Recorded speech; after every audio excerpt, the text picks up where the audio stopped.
ఒకరిని హెచ్చించుట, ఒకరిని తగ్గించుట అది దేవుడి చేతిలో ఉంది. ఆ దేవుడి చేతిలో మనం ఉంటే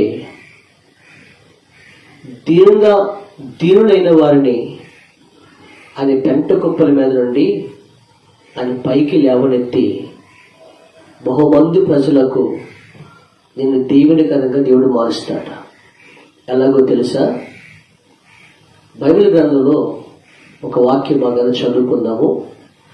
యెహోషువ గ్రంథము 3వ అధ్యాయము 7వ వచనాన్ని చదువుదాం. అప్పుడు యెహోవా యెహోషువతో ఇట్లనెను, నేను మోషేకు తోడయుండినట్లు నీకును తోడయుందును నని ఇశ్రాయేలు అందరి ఎరుగునట్లు నేడు వారి కన్నులేదుట నిన్ను గొప్ప చేయి మొదలు పెట్టెదను. దేవునికి స్తోత్రం. విన్నారు కదా? దేవుడు అంటున్నాడు, నేను మోషేకి తోడైనట్లు నీకును తోడైనను. తోడైంటే ఏం చేస్తాడట? ఇశ్రాయేలు అందరూ ఎరుగునట్లు వారి కన్నుల ఎదుట నిన్ను గొప్ప చేస్తాను అని దేవుడు మాట్లాడుతున్నాడు. ఎంత గొప్ప దేవుడు అండి! అంటే ఏ కన్నులైతే నిన్ను చిన్న చూపు చూసినాయో, ఏ ప్రజలైతే నిన్ను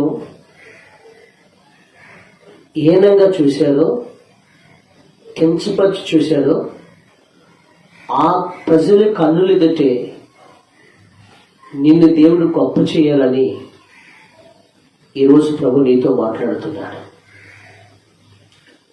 నువ్వు అనుకోవచ్చు, నా స్థితి ఎప్పుడు కూడా కింద పడిపోయిన స్థితి, అవమానం పాలైపోయిన స్థితి,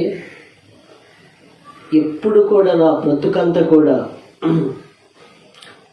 నేను ఒకరి కింద బానిసత్వం చేసే బ్రతుకే కానీ నేను ఎప్పుడు ఈ స్థితిలో ఉండాలా అని అనుకుంటున్నాను. కానీ ఈరోజు దేవుడు నీతో చెప్తున్నాడు, ఏ ప్రజల మధ్యనైతే ఉన్నావో, ఏ ప్రజల నడుమైతే నువ్వు బ్రతుకుచున్నావో, ఆ ప్రజల మధ్యలోనే ఏ దేవుడికైతే నువ్వు నమ్మకంగా ప్రార్థన చేస్తున్నావో, ఏ దేవుడి కోసమైతే నమ్మకంగా నీతిగా బ్రతుకుతున్నావో, ఆ దేవుడు ఆ ప్రజలందరి కన్నులెదుట నిన్ను గొప్ప చేస్తానని ప్రభు చెప్తున్నాడు. ఈరోజు ఆ వాగ్దానాన్ని నమ్ము, నువ్వు దేవుడి సన్నిధిలో ఖచ్చితంగా చూస్తావు. ఫ్రాన్స్ దేశంలో ఒక అద్భుతమైన సంఘటన మీతో చెప్తాను. ఆ తండ్రికి 13 మంది పిల్లలు. ఆ 13 మంది సంతానం ఆయన పెంచుతూ ఒక మధ్య తరగతి కుటుంబం అది. ఆ 13 మంది పిల్లలు కలిగినటువంటి తండ్రి ఆయన ఒక రాజుగారి ఆస్థానంలో పనిచేసేవాడు. అక్కడ పనిచేస్తున్న సమయంలో ఒకరోజు ఆ రాజుగారి యొక్క ఆస్థానంలో ఒక ఫంక్షన్కి వెళ్ళారు. వెళతా ఈ 13 మంది పిల్లల్లో ఒక కుర్రవాడిని తండ్రి వెంట పెట్టుకుని తీసుకెళ్ళాడు. ఏడో వాడిని తీసుకెళ్ళినప్పుడు అక్కడ ఈయన తండ్రి కంటే పై అధికారి ఆ ఫంక్షన్లోని చెడమడ తిడుతున్నాడు. ఆ నాన్న తల వంచుకుని ఇంక అలాగే ఆయన తిట్లన్నీ భరిస్తూ ఉన్నాడు. ఆ తర్వాత ఆ ఫంక్షన్ నుంచి లేదా ఆ కార్యక్రమం నుంచి ఇంటికి వచ్చాడు. ఇంటికి వచ్చిన తర్వాత ఆ చిన్న కుమారుడు అంటాడు, నాన్నగారు అక్కడ 10 మంది ఉన్నారు, ఒక కార్యక్రమం జరుగుతుంది, ఆ కార్యక్రమంలో అతను చెడమాడే తిడుతున్నాడు. అతను ఎవరంటే అతడు నా పై అధికారి నాయన అని చెప్పాడు. ఎంత పై అధికారిని అలా తిడతాడంటే వారి కింద మనం పనిచేస్తున్నాం, నా పైన వారి అధికారులు, వాళ్ళు తిట్టాలి, నేను పడాలి. మన మధ్య తరగతి బంధువులు ఇంతే, అది తన తండ్రి వెనకుండా వెళ్ళిపోయాడు. మళ్ళీ కొన్నాళ్ళ తర్వాత ఈయన నాన్న తిట్టాడు కదా, అతని కూతురి పెళ్లి జరుగుతుంది. ఆ ఫంక్షన్కి వాళ్ళ నాన్నగారు ఈ కుర్రోడిని తీసుకెళ్తే అక్కడ ఈ రాజుగారు ఆ స్థలంలో జరుగుతుంది ఫంక్షన్.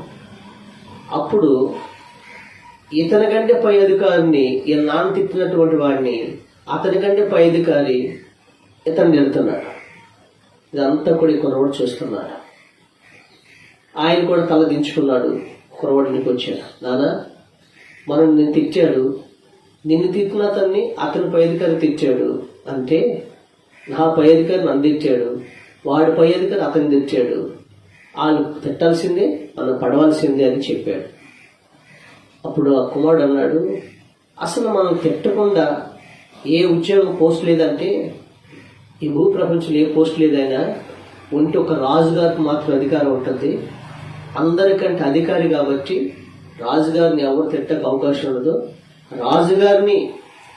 రాజుగారి ఇతను శాసించేవాడు, ఆయన చెప్పింది వేయడం అని చెప్పాను అన్నాడు.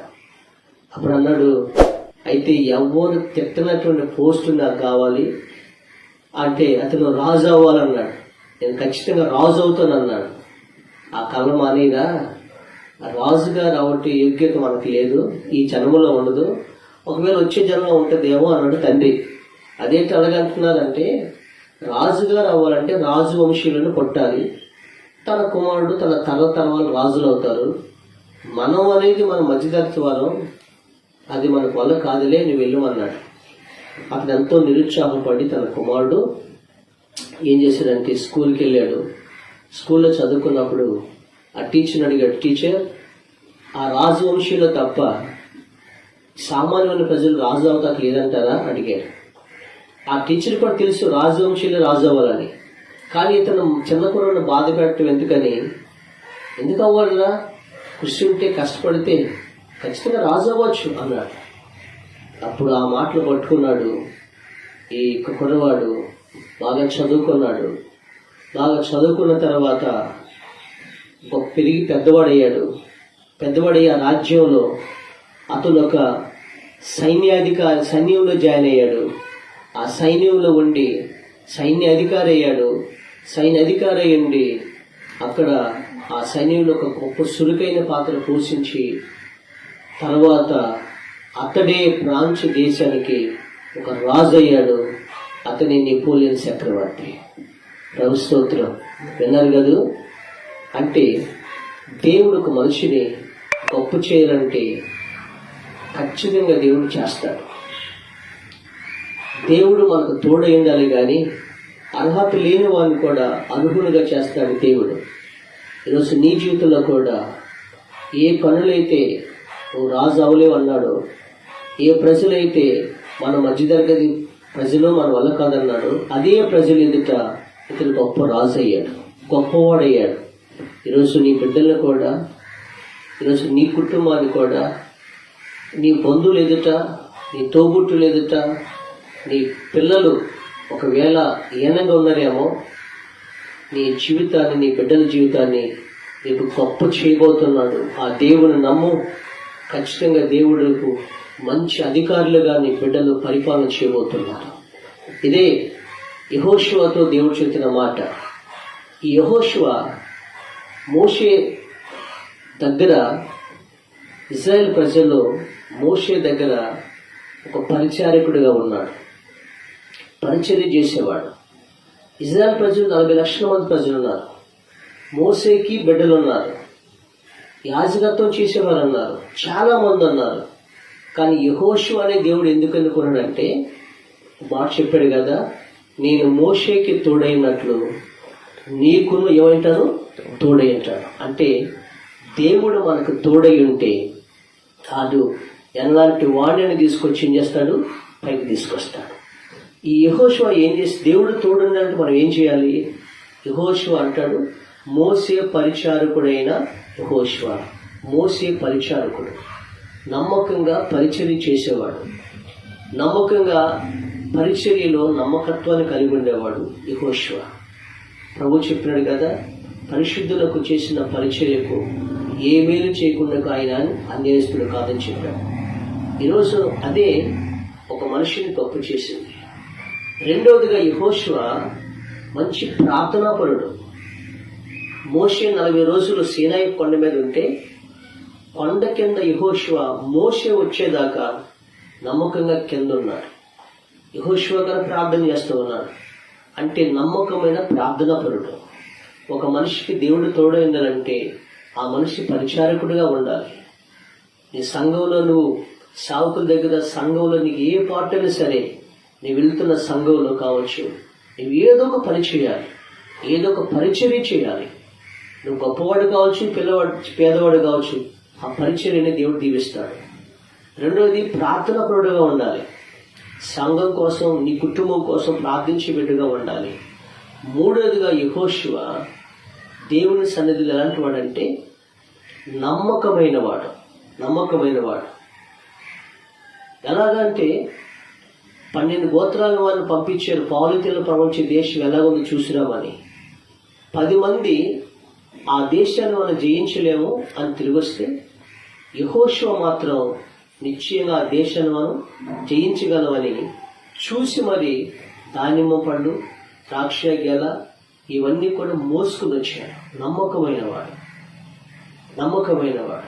అందుకని యెహోషువ పరిచారకుడు, యెహోషువ ప్రార్థనాపరుడు. అతను ప్రార్థన చేస్తే సూర్య చంద్రుడు కూడా ఆగిపోయారు. యెహోషువ నమ్మకమైన వాడు. అందుకే దేవుడు యెహోషువకి ఏమైనాడు? తోడయుండి మోషే చనిపోయిన తర్వాత ఆ 40 లక్షల మంది ప్రజల్లో యెహోషువని నాయకుడిగా దేవుడు చేశాడు. నాయకుడిగా చేసిన తర్వాత ప్రజలందరూ గౌరవించట్లేదు. అప్పుడు ప్రభు చెప్పాడు, నేను మోషేకి తోడైనట్లు నీకు తోడైనాడు. అప్పుడు యెహోషువ యుద్ధంలో చెలరేగిపోతున్నాడు. సూర్యచంద్రులు ఆపాడు. యోర్దాను నదిని పాయలుగా చేశాడు. ఇలా ఎరుకో కోల్టానికి నాయకత్వం, మంచి నాయకుడిగా దేవుడి కొరకు నిలబడ్డాడు. అప్పుడు ఏ ప్రజలైతే యెహోషువని గౌరవించలేదు, అగౌరవపరిచారో, అదే కళ్ళెదుట యెహోషువ దేవుడు గొప్ప నాయకుడిగా దీవించాడు. వాళ్ళ కళ్ళెదుట గొప్పవాడుగా మార్చబడ్డాడు. ఈరోజు దేవుడు చెప్పిన వాక్యం ఇది. దేవుడు ఏ ప్రజల మధ్య నడుమ ఉన్నాడో ఆ ప్రజల నడుమే వారి కన్నులెదుటే నిన్ను కూడా దేవుడు ఏం చేయబోతున్నాడు? గొప్ప చేయబోతున్నాడు. కాబట్టి ఒక నమ్మకమైన పరిచారకుడిగా, ప్రార్థనాపరుడిగా, ఒక నమ్మకమైన వాడిగా నువ్వు దేవుని కొరకు బ్రతుకు. నీ కుటుంబాన్ని, నీకు పుట్టిన బిడ్డల్ని, నీ ఉద్యోగం సమస్తములో కూడా నిన్ను దేవుడు వారందరి కనులెదుట ఈరోజు దీనత్వం కలిగి ఉండొచ్చు. కానీ నిన్ను దేవుడు దీనులను హెచ్చిస్తాడు. తగిన సమయమందు ఆ దేవుడు నిన్ను హెచ్చించి ఒక గొప్ప స్థితిలో నిన్ను దేవుడు పెట్టబోతున్నాడు. కాబట్టి ప్రభువును నమ్ము. ఈ వాగ్దాన్ని జీవితంలో నెరవేర్చబోతున్నాడు. దేవుడి మాటలు దీవించునుగాక. ఆమేన్. చేసుకుందాము. మీ అందరి కోసం ప్రార్థన చేస్తాను. పరిశుద్ధుడు అయిన మా తండ్రి, ఇంతవరకు మీరు చెప్పిన మాటలు వారి కన్నులెదుట నిన్ను గొప్ప చేస్తానని చెప్పారు. ఈ వాక్యం వింటున్న బిడ్డలు వారి జీవితాలను కూడా ప్రభా ఎక్కడ తలదించుకున్నారో, ఎక్కడ కించపరచబడ్డారో, ఎక్కడ చిన్న చూపు చూడబడ్డారో, ఎక్కడ కింద పడిపోయి ఉన్నారో వారిని పైకి లేవనెత్తి వారి కన్నులు ఎదుట వారిని గొప్ప చేయమని ప్రార్థిస్తున్నాను తండ్రి. ఈరోజు ఈ వాక్యం వాళ్ళందరి జీవితాల్లో నెరవేరినట్లుగా ప్రభా మీరు ఆశీర్వదించు. యేసు నామమున అడుగుచున్నాము తండ్రి. ఆమేన్.